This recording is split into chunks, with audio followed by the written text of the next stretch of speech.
Halo,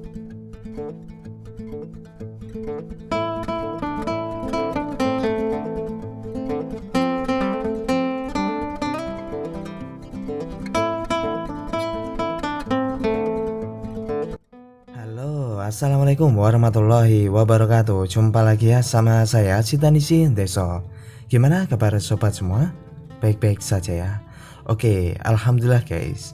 Baru saja saya ada servisan masuk ya. Jadi di depan kita ini ada Infinix S5.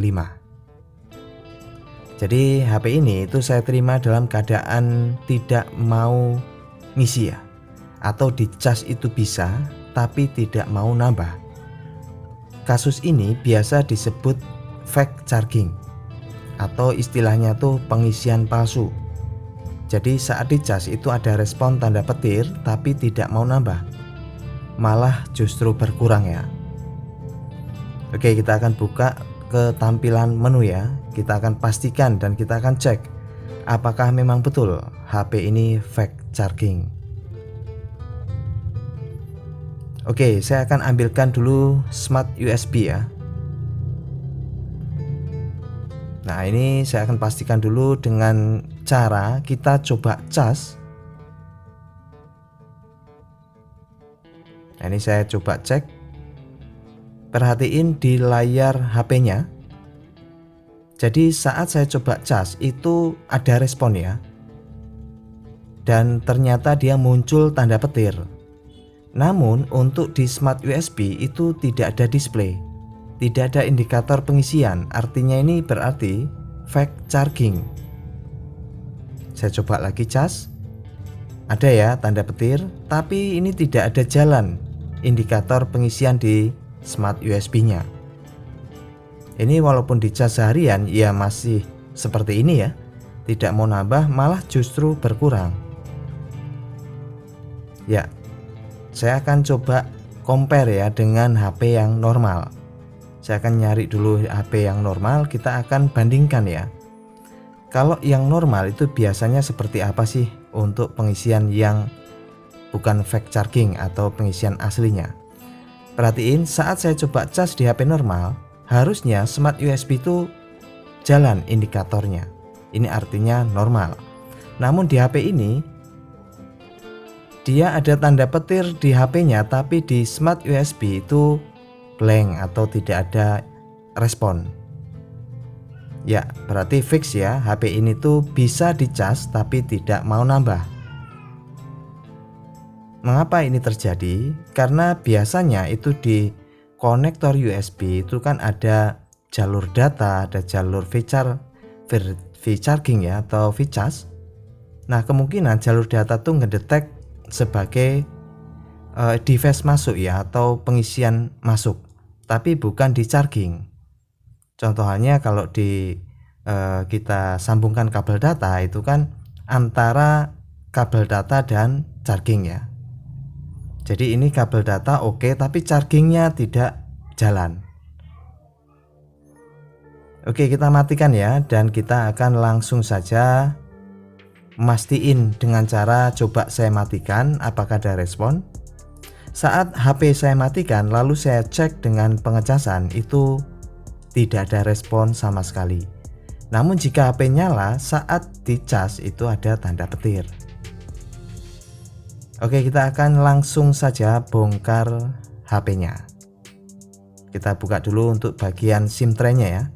Oke, sambil kita bongkar kita lihat dulu ya spesifikasinya. Ini adalah Infinix S5, displaynya 6,6 inch, kamera 13 megapiksel. Untuk RAM-nya itu ada yang versi 4 dan 6 GB. Baterainya 4000 mAh dan HP ini dirilis tahun 2019. Lalu untuk chipsetnya menggunakan MediaTek ya. Lalu untuk LCD-nya menggunakan IPS LCD.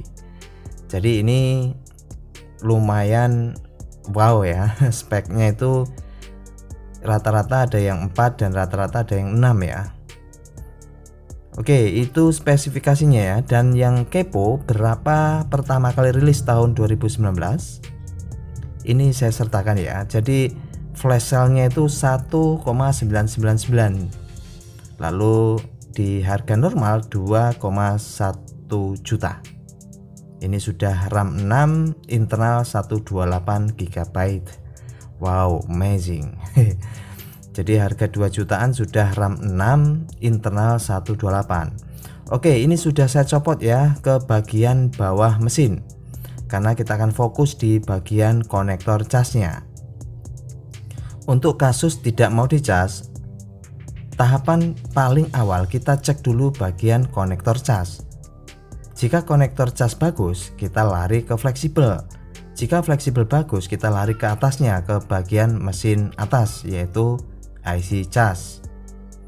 Ya, untuk tahapan yang paling awal kita coba cek ya, apakah konektor cas ini normal. Untuk pengecekan kita mesti ukur tegangan V-bus atau V chargingnya, yaitu sebesar 5 volt. Saat terjadi pengecasan seperti ini, seharusnya dia keluar 5 volt di jalur V-busnya. Jalur V-bus itu di kanan pojok ya, paling pinggir. Lalu kita coba ukur apakah keluar tegangan V-bus sebesar 5 volt. Ternyata setelah saya coba sambil dicas, itu tidak keluar nilai tegangan sama sekali.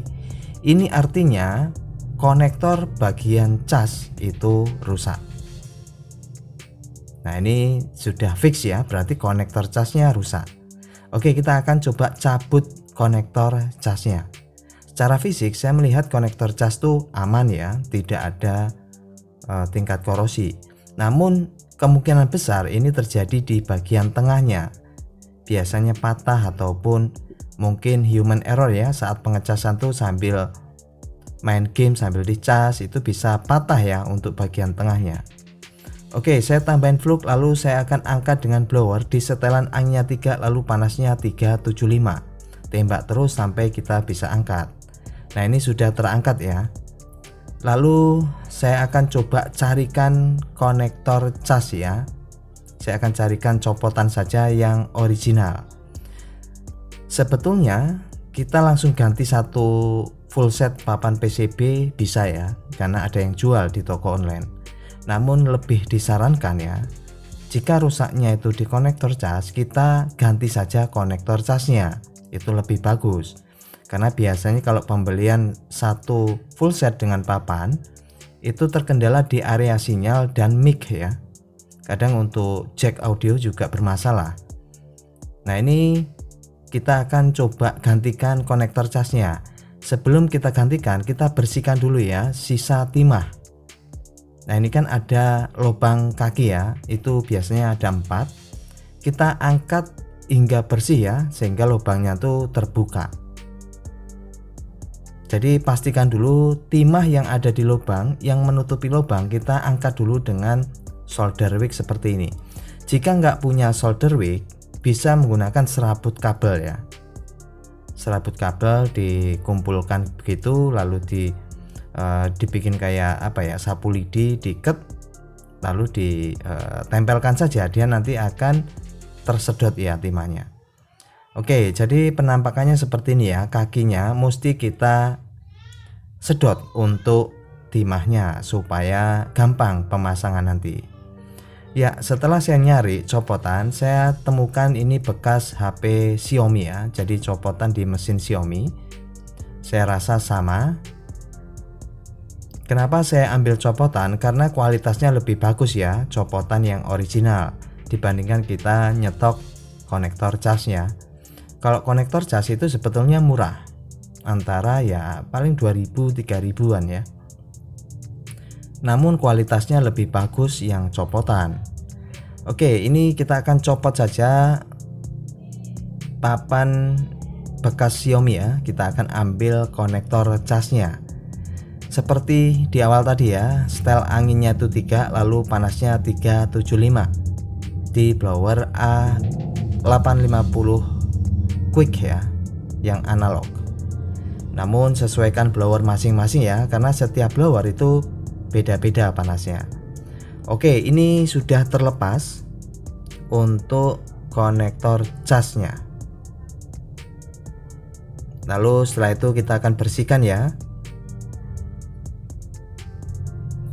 Jadi jika sobat semua orang awam lalu pengen ganti sendiri ya terpaksa beli yang full set ya, tinggal dipasang dirakit kembali. Namun jika teknisi disarankan ya ambil copotan saja yang original untuk konektor casnya dibandingkan beli yang satu papan PCB ya, karena biasanya itu ada pengaruh untuk di sinyal tuh menjadi lemah, mic-nya itu kadang kurang keras, lalu begitu juga untuk headset jack audionya juga bermasalah. Jadi kalau yang bermasalah itu di konektor cas, ganti saja konektor casnya. Nah ini saya rasa cocok ya, tapi ini agak sedikit gantung untuk sebelah kiri. Kelihatannya lubang yang sebelah kiri itu masih ada sisa timah ya, sehingga dia kurang begitu masuk. Kalau lubang tuh nggak begitu masuk sempurna itu nggak enak rasanya guys. Oke, kita akan sedot lagi ya, namun nyedotnya itu ya tidak menggunakan solder wick ya. Kalau sisa seperti ini kita tinggal panasi saja dengan mata solder. Namun mata solder itu diasah dulu dengan serabut ya, supaya bisa ngisep timahnya. Nah ini sudah, saya rasa sudah bersih timahnya sampai dia presisi seperti ini ya. Nah untuk pemasangan disarankan jangan gunakan blower ya, langsung saja kita solder secara manual seperti ini. Solder saja langsung penuhin di lubangnya itu dengan timah ya, secara otomatis dia akan menyatu dan ini dipastikan sangat kuat ya. Karena kalau kita pasang dengan blower itu ada tingkat resiko, yaitu meleleh di bagian tengah.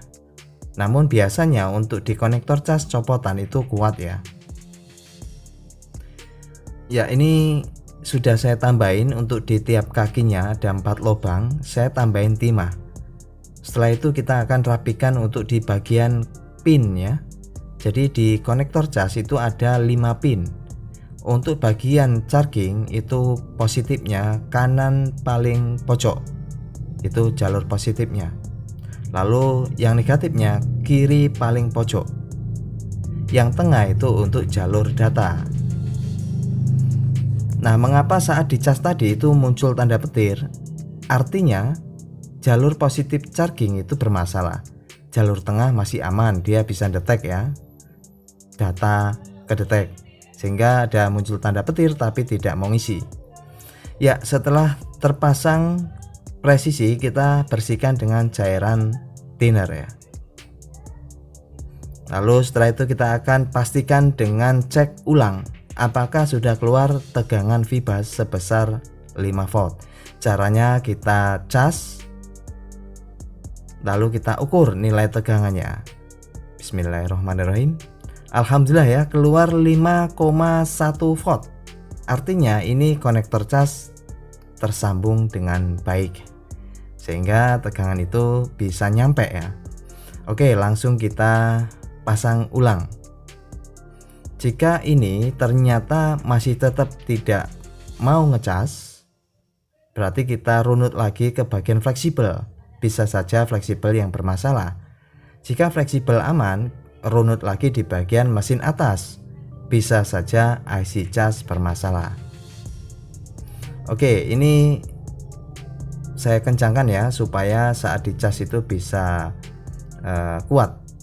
Kita akan cek dulu apakah sudah berhasil. Ya, kita ambil smart USB nya dan bismillahirrahmanirrahim. Alhamdulillah guys, muncul indikator pengisian, tapi kok nggak nyala ya. Oh alah, baterainya belum saya pasang ini. Ya maklum ya. Oke, saya cas ulang. Nah ini, nah baru muncul tanda petir ya. Wow, amazing. Alhamdulillah guys, 3% ya. Nah tapi di smart USB itu sudah muncul ya indikator jalan atau pengisian jalan. Ini kelihatannya sudah fix, sudah berhasil guys.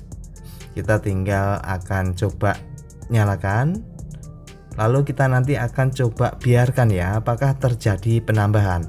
Namun secara analisa di smart USB-nya itu sudah jalan indikatornya. Artinya proses sudah berjalan untuk chargingnya. Oke, ini saya buka dulu untuk sandinya dan kita akan masuk ke bagian menu ya. Ya, ini menggunakan XOS ya. Infinix itu XOS. Oke, ini sebentar. Kita pastikan dulu ya. Berapa persen? Ya, 4% ya. Kita akan biarkan dulu beberapa menit. Oke, saya biarkan dulu. Oke guys, ini kurang lebih 10 menitan ya. Kita akan pastikan apakah nambah. Alhamdulillah guys, 10%. Ini terjadi penambahan ya. Wow, amazing. Alhamdulillah kasus selesai guys. Jadi yang mesti dipahami ya untuk kasus not charging. Not charging itu ada beberapa fase atau ada beberapa varian. Yang pertama itu dicas tidak mau, tidak ada respon. Yang kedua fake charging, dicas tuh mau tapi tidak mau nambah. Nah, itu semua mesti kita cek di tahapan awal di konektor cas dulu ya. Pastikan jalur bebas muncul atau tidak. Jika muncul ya nanti lari ke atas. Jika di atas nanti khususnya di bagian IC cas itu adalah final ya. Biasanya kalau dari bawah sudah kita cek semua aman ya IC cas aman ya. Oke, ini saya akan coba di mana nih tentang ponsel. Nah, ini XOS ya. Rupanya dia menggunakan 6 GB ya RAM-nya. Lalu ini adalah Infinix S5 ya, betul. S itu apa ya? Smart ya. Jadi wow, ini yang RAM 6 internal 128 GB. Oke, alhamdulillah ini rezeki di hari Jumat yang penuh berkah guys. Dan terima kasih atas supportnya selama ini dan tetap semangat ya untuk pemula. Bye bye, sampai jumpa dan jaga kesehatan selalu ya. Terima kasih. Assalamualaikum warahmatullahi wabarakatuh.